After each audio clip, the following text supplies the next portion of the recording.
Very, very happy to announce to you officially that Dr. Chopra has accepted become the very, very happy to announce to you officially that Dr. Chopra has accepted become the honorary president of the foundation today. He has accepted.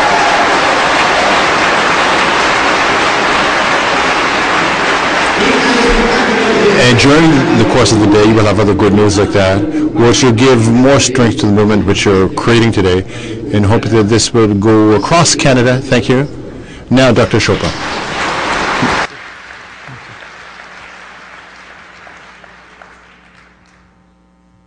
Bonjour à tous.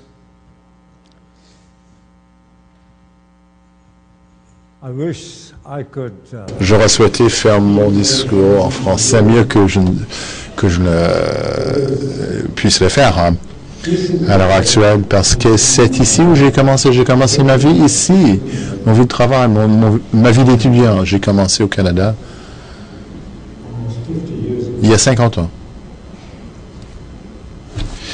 From India, as a veterinarian, as a vaccine expert, then I went to McGill, studied there, did my master's, PhD in industrial farming, before industrial farming had become industrial.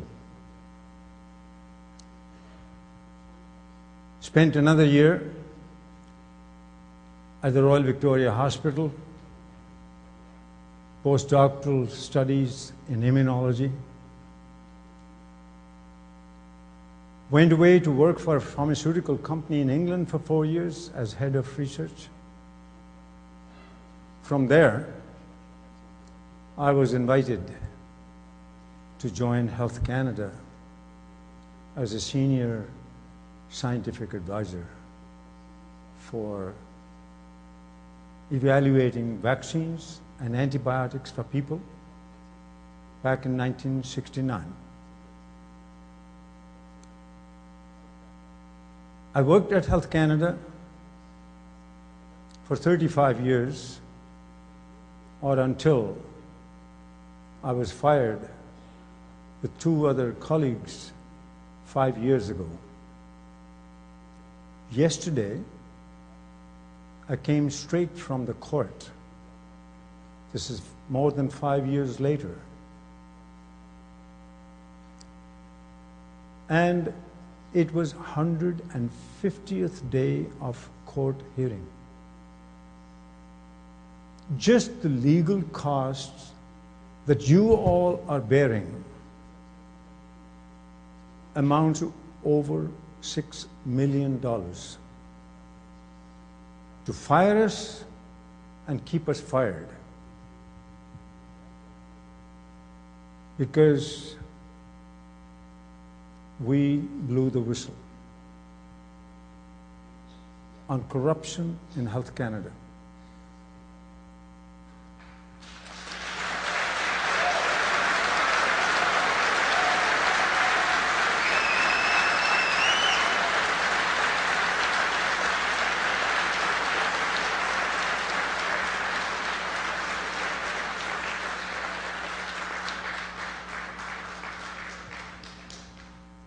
I'm not a politician.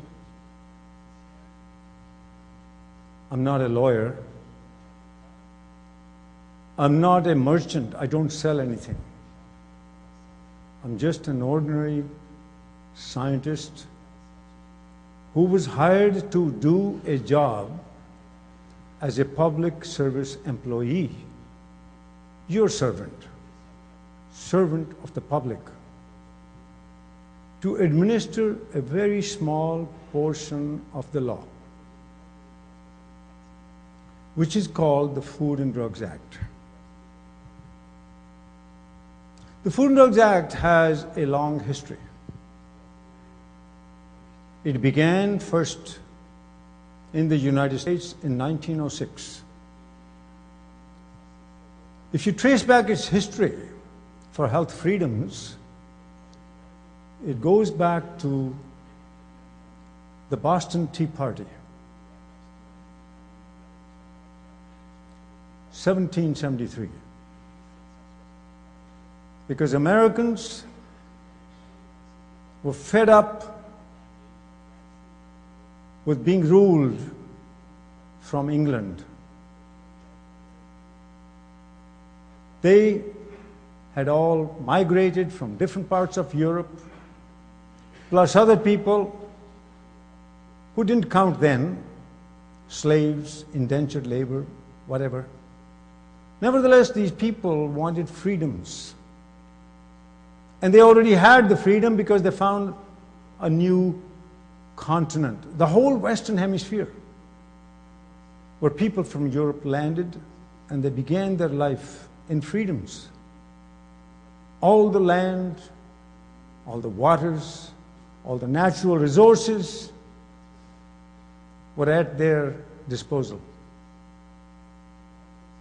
And they began developing that life. And they remembered that what was called democracy in Europe started in England, or at least modern democracy. Those of you who may not know your history, I certainly do. It began when the King of England, without consulting his parliament, Charles I, attacked Scotland under divine right of kings. What did people do to that king? They beheaded him. Then they were ruled for a little while by Oliver Cromwell. And then they got scared that this man may become dictator. Let's bring the king back, or his son. So they brought the king back and they told him, "King, you will be our king again because you're the next son of the king that we have beheaded. But king, from now on you have no rights. All the rights belong to us. You shall be our king, but you shall have no rights, and we will tell you what to do on our behalf." An agreement was made. There was no constitution. An agreement was made. That is the mother of democracy. They told the king, "You can have a House of Lords, whatever you want, but the House of Commons shall rule. You will be our king, you will be our protector, you will be our constitutional head, whatever you want to call it, but we will now, the public will rule." How short-lived that democracy was. And we today call ourselves democracies based on the parliamentary system, and the American democracy is only a minor copy of it. Slight variation. They just elect a president. One of the most beautiful democracies those Americans set up. But along the line, along the way somewhere, it became equally corrupt. You can have presidents, you can have parties. As we heard from Truman Tuck, man true to his word. He's got tremendous knowledge of politics. And he spent quite some time educating us what Canada is and what the Privy Council is. But he didn't go a little further. Privy Council, he said, is the mother of all government. My words. What constitutes the Privy Council? The Prime Minister, elected by nobody, not by people. The Cabinet, also not elected by the people, just an arrangement within the party.